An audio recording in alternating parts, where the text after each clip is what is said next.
Hi everyone, Carm O'Sullivan here, Heart to Heart Medium.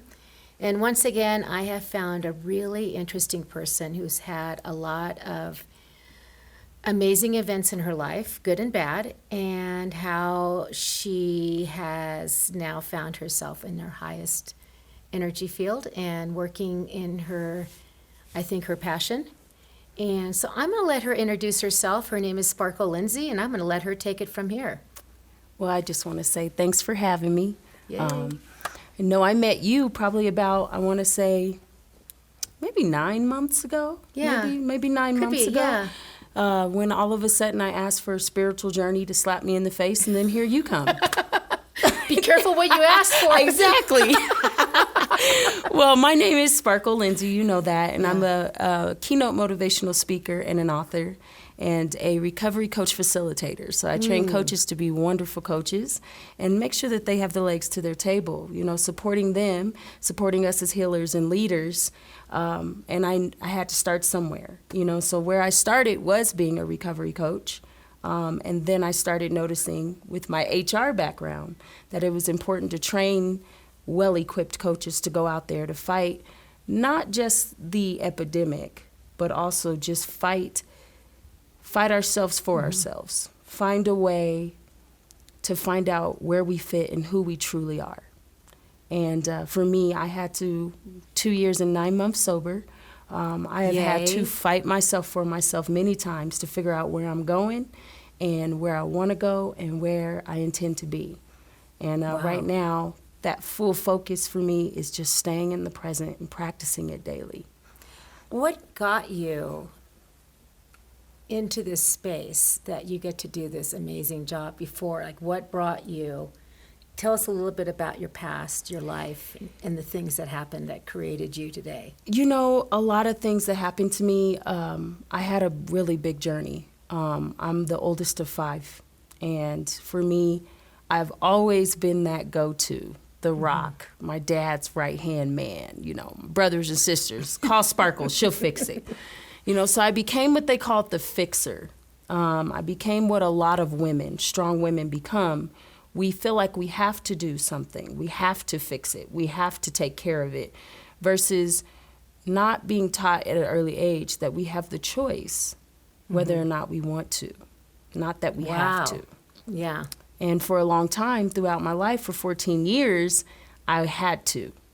I have to. You know, hey, call Sparkle, she'll fix it. She's the one. She's the fixer, right? It's a lot of weight on your shoulders. A lot of weight, Yeah. you know, in anything. But in the meantime, I also was battling autoimmune conditions. You know, I got really sick in the middle of my college basketball career, and I woke up one morning and I couldn't walk.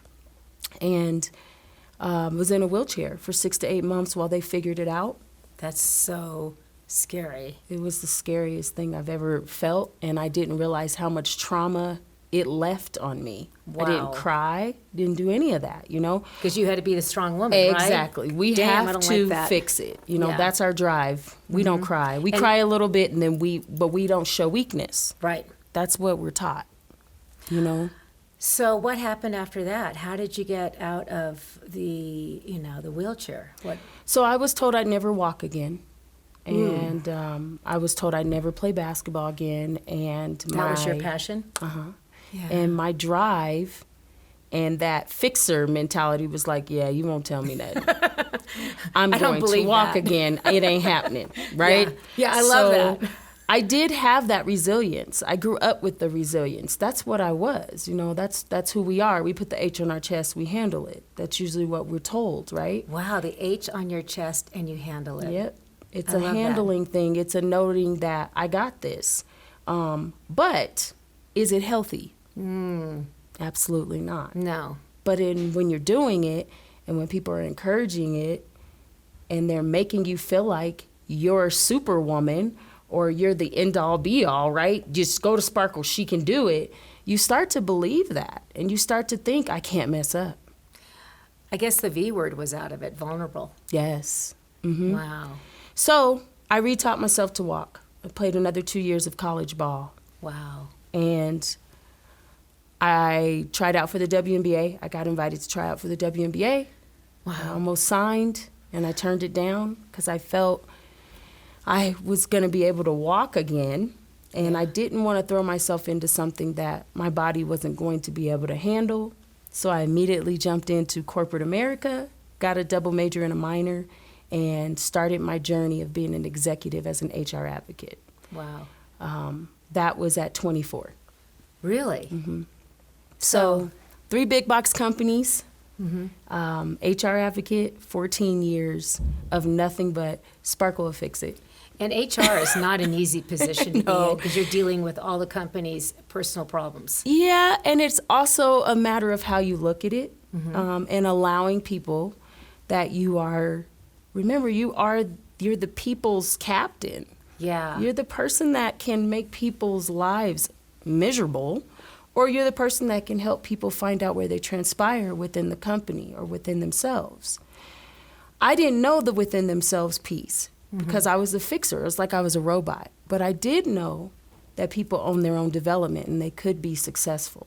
And Okay. so that's where my journey of becoming a trainer and helping people own their own development in the company's puzzle started. And by probably 6 years within the company running remodels for Kohl's at the time, I had taken many stores from 880 in the company to number 2 in the company in a year and a Wow. half. And a lot of it wasn't because I did anything. It was just holding space for people to figure out where they fit in the company's puzzle. I love that you say holding space. I think that's perfect. At that time, I didn't know it was called holding space, but now it is for me because I am transforming, right? The transformation is happening. A butterfly. And I was wondering, I was like, what is this? I'm in this retail stuff. This is all I'm going to do? What am I even preparing for, right? So I didn't drink a lot. I really didn't drink a lot, back then. I played sports. That was your passion. Yeah, my passion was sports. Your My passion outlet was too, people, my outlet, all of those things. So I didn't drink a lot. I really didn't start drinking until 25. Okay. And I couldn't handle 2 Mike's Hard Lemonades. I got really sick. Oh my God. Yeah, I'm 37. So at 25 years old, I finally have really a drink and realize I can't handle my alcohol.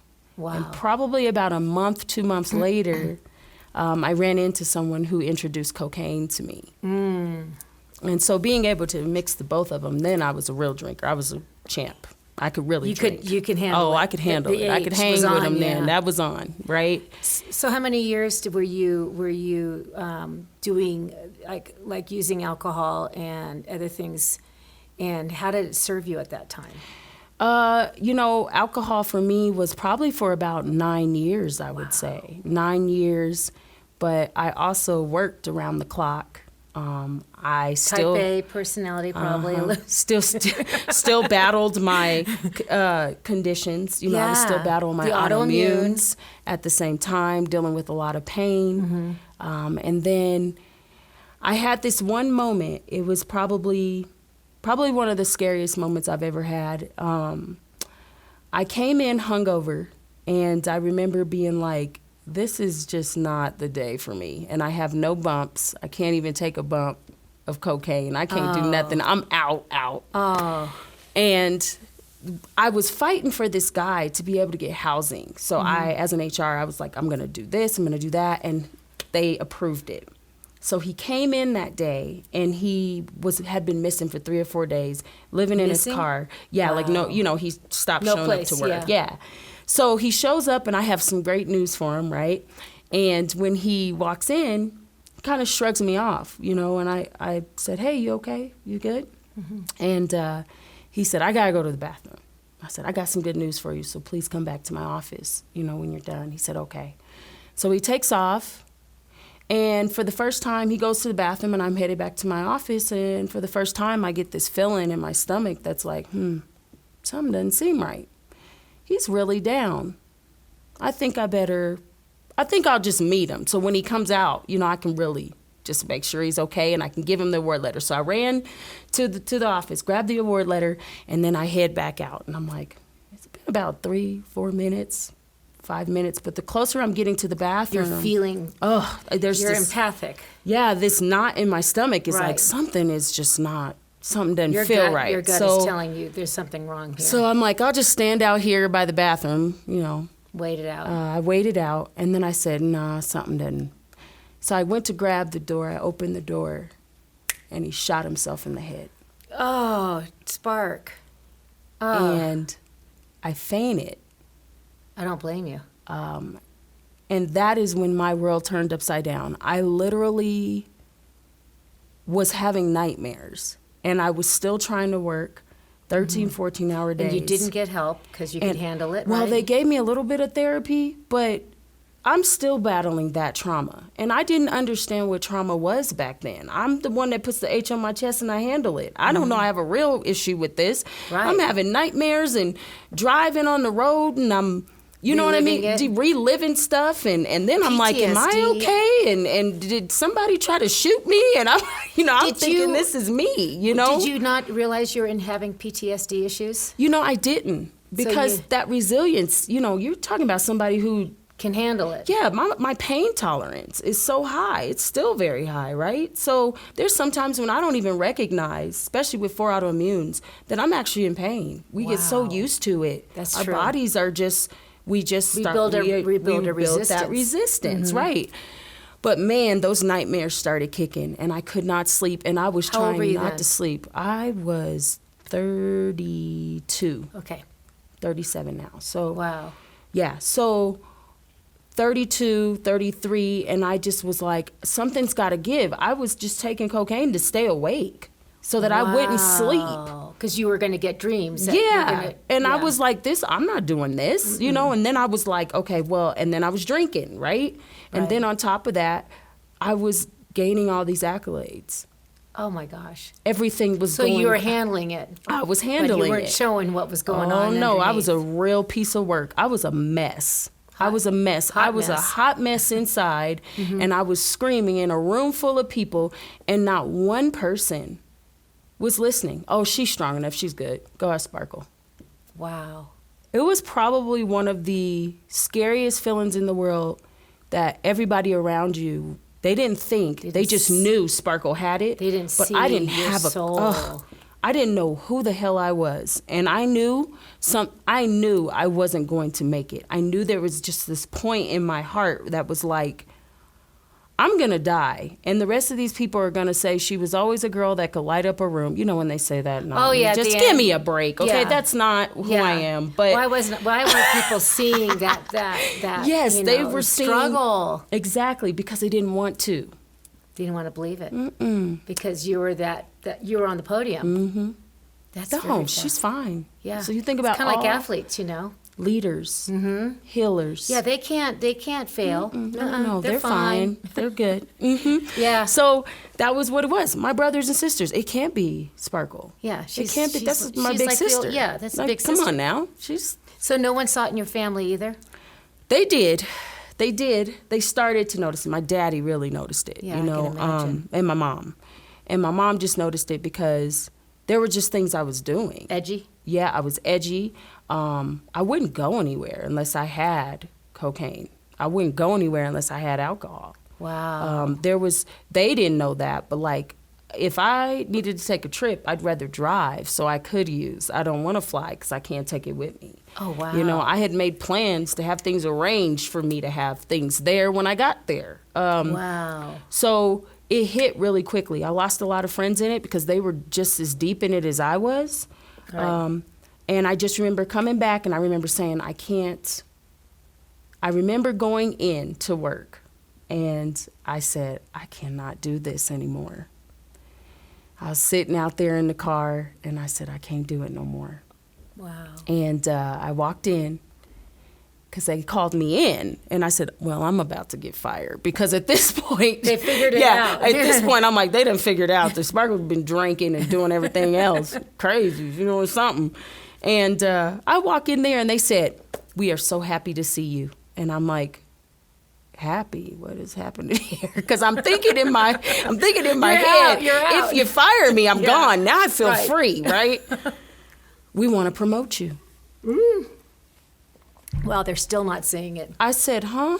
I gotta get the hell out of here. What?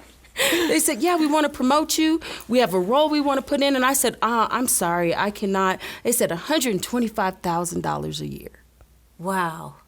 And I said, you know what? They said, isn't this just great? We're going to get you this. We're going to put you here. And I said, I'm sorry, but you know what? I'm going to have to turn it down. Yeah. I about shit my pants. I said, what is this? Is this me talking? What were you, and Is this me talking? Was your head spinning at that point? My head was spinning and I was a little tipsy. So at this point I said, maybe it's because I'm drinking, you know? I was all extra like confused.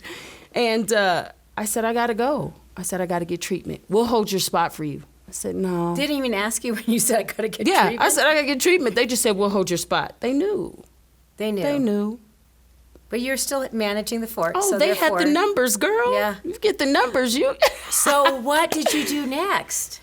So I turned it down. I walk out. Wait a minute. But I turn around and I walk out, Carm, and I'm like, which door did I come through? Oh, my God. They're like, the one to the right is the exit. Thanks. Definitely tipsy. Hey, you're being promoted, too. I didn't know which door I'm coming. I said, oh, God. my gosh. I got in the car and I called my mom. This and would I make a said, good movie. Yeah. I'm serious. I got in the car, I called my mom, and I said, Mom, I'm going to treatment. Wow. And she said, That was hard, I bet. okay. Was that hard to tell your mom? It was, but I had already called my aunt, who's like 15, 20 years sober, and I told her, I'm ready. I'm tired. They knew. And they just knew, but I had to do it. You had to I ask. had to ask for help and say, I'm going in on myself. I'm going in to help myself and Good save job. myself. And I just remember saying that.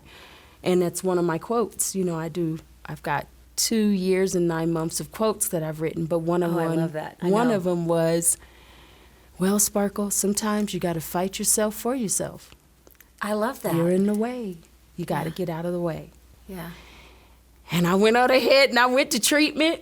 And my aunt got, I got in and I ended up in jail before that, though, by the way. I decided didn't to know go up that. to Black Hawk and Uh-oh. just drink away. Just, Have a we're little- celebrating for me leaving.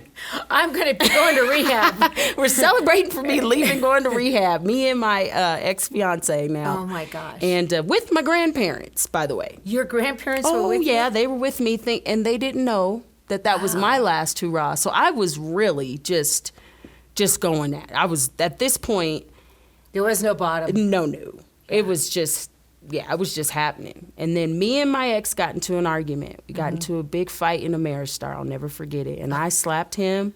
Cops came. I took that last shot of Tawaka. Ooh. And Sour. it went really bad. And then I blew a .4. Oh, my gosh. And I was Damn. in jail. Like, I was in the place where they get you all set up. Right. I said, I just want to let you guys know, if you want, you can hire me on part-time to help you guys make this process go faster. You want me to just more organized? Listen, I'm sure, and they're looking like, and she just seems fine.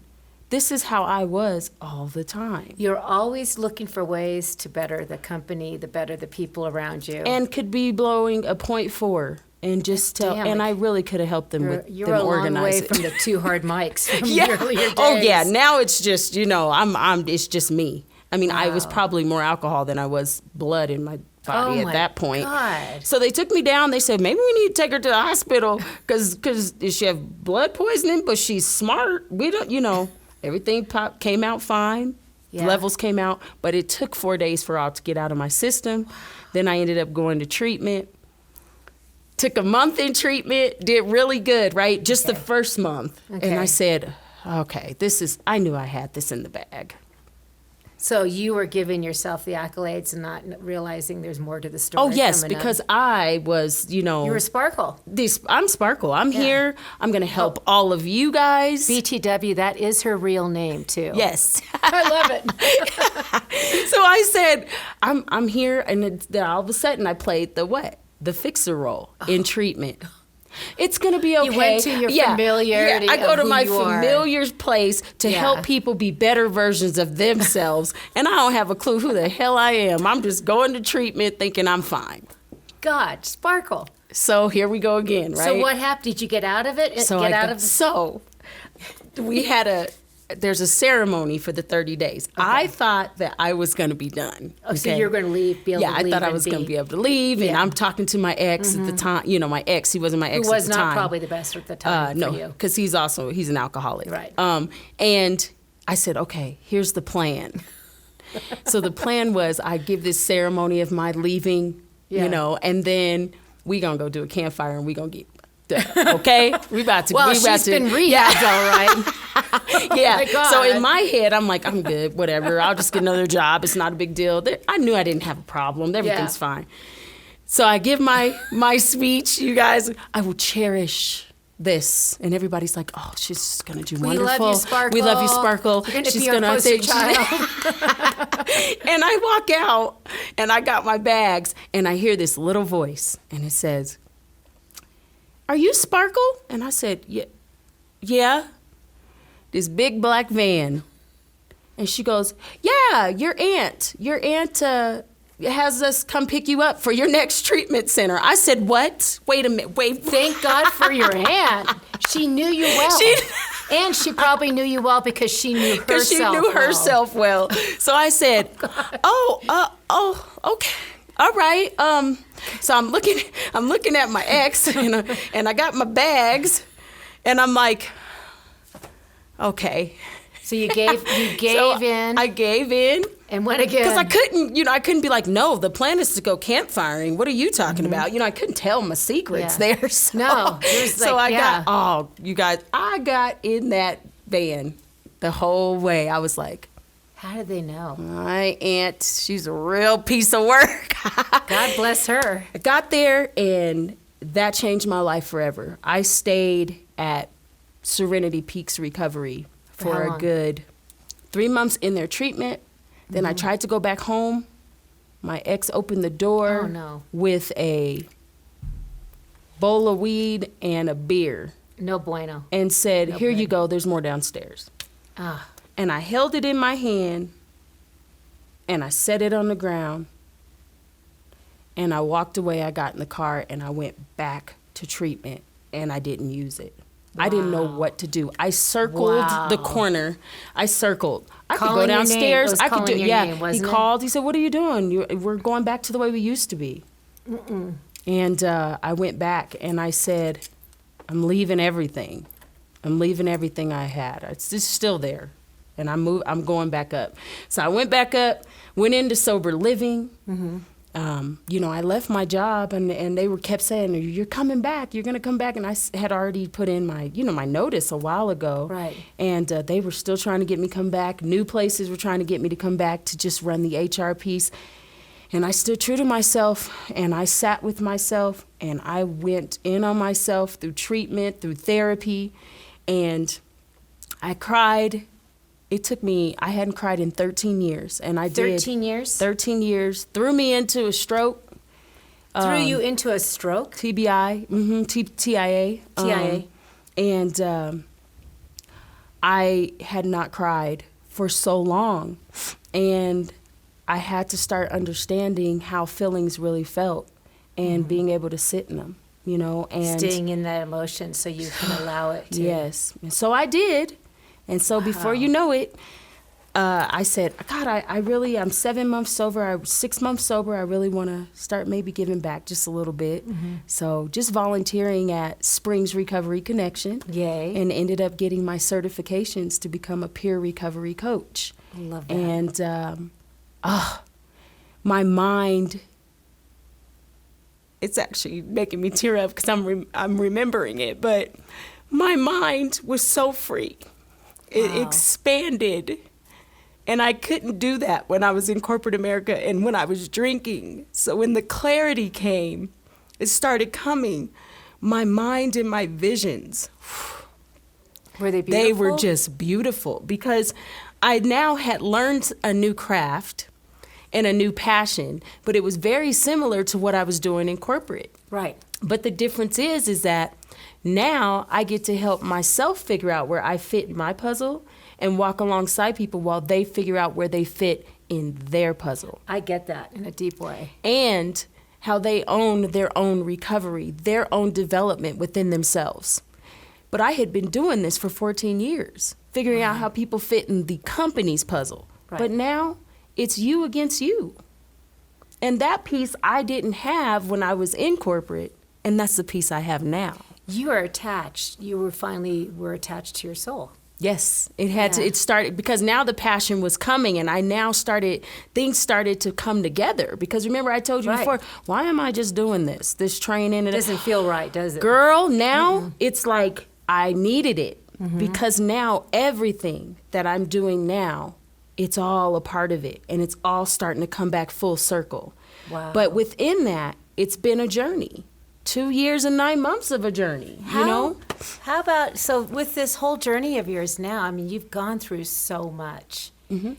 Tell me about how you would talk to somebody today who's probably having their own moment of wanting to quit, alcohol, drugs, and what you would say to them. Well, you know, I would say anybody who's looking to quit on themselves just hasn't found themselves yet. Okay. Being afraid to go through the work, being afraid to sit in your shit. Being vulnerable with yourself, being open and honest with yourself, asking yourself the questions. You know what I mean? Is very important. And right now, in this day and age, we don't do it. We don't do it at all. We're very superficial at times, and we think that that's okay. But the issue is that no matter what, it always come back and get you if you're not being real with you. Tell me about how does the heart fit into this for you? Well, as I got going, I remember my first tears of joy. And the first tears of joy were feeling myself becoming a well-oiled machine. Okay. I felt my heart chakra opening. I felt things expanding. I felt layers of compassion getting so deep for myself that I was able to see it for others, you know? Would you say because you loved yourself, when you checked yourself in, I believe that you were loving yourself first. You had to make that turn and say, I like myself, I love myself enough to step away from all this shit and help myself. So the layer of loving yourself first, how has that changed? Because I feel like for you, when you love yourself, you can put it out there more and be more vulnerable. Yes, because you're open and honest with the feelings you've been suppressing. And that's what I was doing. I was not coming to terms with the things that were real and learning the gift of acceptance. Maybe also boundaries, too. Yes. For other people who always thought you were going to be there to fix To it. take me out of my element, to take care of them, which is the first thing we do. We distract ourselves from ourselves when we don't want to work on ourselves. Oh, hell no. Right? Yeah. But now, for me, it's like, nah, I have time with me because I'm falling more in love with me than I ever have. Falling more and more in love with yourself every day is a true gift. And if you're allowing yourself the opportunities to do that and be curious about who you truly are from the inside out, it is a power and a force to be reckoned with. And what it does is it allows you to step into your power. It allows you to know that no matter where you go, you got you. Exactly. And you're never alone. Exactly. Never alone. No Never matter alone. where you go, things may change. But if you have the courage to change the things with you and the wisdom to know the difference when it's not your shit, Yeah. you will be completely okay. And that's for any leader, any healer, anybody that's going through any type of addiction or any type of transformation. If you are willing to go in hard on you, to love you more than anything. And to forgive yourself for past. Yes, forgiving shit. yourself, past things, understanding them, becoming one with yourself. Don't sit in the room with the elephant. Jump on that elephant and ride it till them legs fall off. You know? I Don't love play around that. that. You know how we talk about people walking around the room with the Yeah. elephant? Why? I always say, I hate having an elephant in the room. Let's just Yes, talk about the let's elephant. talk about it. Let's get up Yeah. on top of it and ride it up out of here. Yeah. And let's sit in the emotion and embrace it because it's temporary, not permanent. And the funny thing is that it takes more energy not to talk about it. It does. Once you release it, it's like, oh my God, I'm free. And enough to be sick too, exhausted. Yeah. That's where a lot of, I believe, my autoimmunes came from. How is your stress. autoimmune now, by the way, since you've become more into yourself, into your love of yourself and aware? I did a lot of work around pain management while I was in treatment as well, because that was a big portion to my why to using. See, the difference is that alcohol and addiction, or any addiction, is not something we just choose. Right. Chooses us usually. The difference is how and why and what's underneath it. And so for me, there's a lot of things that were underneath What's the it. hole and what are you filling it with? Exactly. And so for me, it was more so, what is it? And there were many whys to my usage. And there are root addictions that we have. Right. Whereas- Genetically, too. Yes. And alcohol and addiction is a symptom. Yes. It's not your root. But what I've noticed now, because I'm getting close to 3 years, is that my root addiction is going crazy. And it wants to do what? It wants to have a reoccurrence. The root addiction I have is rescuing. I'm a fixer, remember? So you need to, like you're saying, is you have to fight against the thought of going crazy so you can fix yourself again. Yes, or the thought of thinking I need to fix everybody else. Right. And as Which a can coach, drive you into the root to of the drinking. symptom. Exactly. Okay. Most people don't understand we all have a root. Some people's is obsession over things. They obsess over things. OCD, Some yeah. people overwork themselves. Those are your main root addictions that you never pay attention to that bring the symptom back. Interesting. Because I've noticed, I had a friend who's using and needed help, and I felt myself do it. I said, okay, I can help her. I'm gonna go out. Let me look at flights. Stop, Sparkle. What are you doing? Not your problem, not your journey. The wisdom to know the difference when it's not your shit. You created your own boundaries. Okay, well, you let me know when you get out of jail, and then tell me what happened. I'm gonna Yeah. be right here in Colorado. I You think that is huge. You think I said, oh my God. Here I am again. I'm healing even more because now I've decided to go to the real reason, the real root as to why I keep wanting to bring the craving back, or the subconscious has something to hold on to. So when you're in this conscious mind and you're staying present, you then can recognize and be mindful and aware of when you are actually allowing the root addiction to take over you. Again. Yeah. And that's usually when reoccurrence happens. So, what are you doing about it now? So, besides creating the boundaries, are you doing any kind of breath work, anything that you... So a lot of my stuff, I wrote a book called Being a Better Me for Me. I So love a lot that. of it, a lot of it has a workbook to go with it, and I do a workshop. I did most of it on myself first before I wrote it, and a lot of it is coping mechanisms and being able to put those coping mechanisms into practice. Another portion is being able to put your self-care into your routine. Don't go and just plan out self-care ever so often. I snap Put the right into that self-care one. in it. Yeah. If you are doing your schedule and then your self-care, do it differently. Because you're last then. Exactly. You have to include yourself. And also making sure that, for me, especially working with others, that I learn to protect my energy.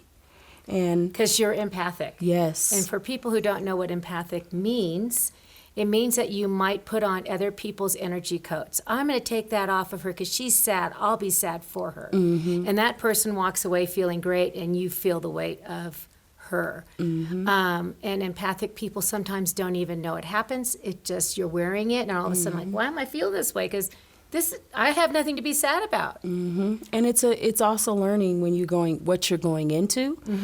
For me, I meet different people where they're at all the time, and being in tune to my feelings and what's happening before, meditations when I wake up, a lot love of that. journaling is huge for me. And then also, I just had to become one. There was this piece where my body was like, we need more. And that's when all of a sudden, everything spiritual you could think of hit me. And that was in May of 2021. And since then, doing the quantum Reiki with my father, and then I met you, and I've met a few other people that were within the intuitive realm. My intuitive empath has just taken off. Being able to understand people for who they are and feel people in that moment. Compassionately. Yes, for myself and for others in it. Yeah, and not wearing it, but understanding it. Right, and that was the piece I didn't have. Wow. So I needed it to come full circle. And now I feel it rearing up. And I feel it rearing up in the people that I have been coaching to the point where I'm like, it's working. Yeah. And so it feels like this next chapter is going to be amazing. But it's only going to be amazing because I live for today. And right now, today is amazing. And that's in real time, right? And you're living your best life right now, Exactly. aren't you? And living exactly what needs to be. Doing what I need to do today to prepare for tomorrow because I don't know if I'm going to get there anyway. That's true because, we never know. So I think that's probably one of the biggest pieces for me is I know that some things are going to be a little uncomfortable in these next 2 or 3 months. So you have to embrace the uncomfortable. So the gift of learning to be comfortable with being uncomfortable is one of the greatest gifts ever, while knowing that, like I said before, your emotions are temporary, they're not permanent. If you can do that with yourself and create a practice, which is an intention for yourself, it's a becoming of you. So it will always be a part of you throughout your life, and you will learn to embrace the journey because of that. You check in a lot, I bet, with yourself, don't you? Oh, yeah. And the reason why is because I'm in people's realms and their energy at least 8 to 9 hours out of the day. Right. A podcast, motivational speaking, rooms of people, anything like that. I can always feel that. And people are drawn to your energy. You have a really vibrant energy. And I think it's hard because what happens is they all want you. Yeah. That's another thing. Yeah, the pull of you, and it can get overwhelming. Well, and that's the reason why then I said, well, you know what? Why don't I go on ahead and be one of 8 in Colorado to train coaches to be wonderful coaches, to do what I'm doing. So you can do the next phase, and that way they can help the other people that you were helping. Yes. So you have one step layer away, but yet you're still doing the work. And in a better way, in a bigger way. In a bigger way, and helping people find the supports they need to be successful so that they are truly still healing while they're healing. Yeah. The difference is helping people help themselves one step at a time through positive transformation. That's my mission. And in order to do so, I can't have only 25 people. Right. This is bigger than me. And in order for me to do that, I have to step back and look at how we can help the quality of people start to love themselves and trickle that down through the people they work with. Well, as a leader, that's where I see this. And so a lot of people right now are still in the realm of recovery coach. Got it. But me, I said, no, I think Sparkle LLC, the light at the end of the tunnel, will be a training agency. That trains wonderful coaches to be great coaches, healers to be great healers, and leaders to continue to lead, but be vulnerable in their own skin while they do it. That right there is powerful. You traded the H word for the V word. Vulnerability. It's all about being vulnerable. And honest. The other H surrendering. word. Every second of the day is a surrender because I am in somebody else's realm. Right. Not in my own, just wondering what's going to happen and how it's going to go and allowing the universe to take me where it may and letting the days come to me. And that is a practice. So, Spark, I can't tell you how much I've appreciated this talk because I really feel you have a wealth of information. You have a beautiful spirit. You have an amazing path. And keep being you. Appreciate it. I really do. I think it's, you and I haven't seen each other in a while. God, we haven't. But it always feels like I can feel you, and I think the energy that we all hold and just the things that have been happening, it's just been a blessing. It's funny. I got a new deck of cards. I have Oracle cards. I sent this to you. This is kind of a funny, cute little story. But there was this one card that comes out, and I'm looking at the card, and it has this beautiful woman, and it looks just like you. And on the card, it says why. See, that's good. It's so cool. And I pulled it the other day, and I'm like, Sparkle's here. She's right here looking at me like, we haven't talked for a minute. I mean, that card is so amazing. I should get you the deck because I think you should be using it. When you pull that card, you're going to have a message. Exactly. I had to ask myself. But I do say that. Ask yourself the questions about yourself.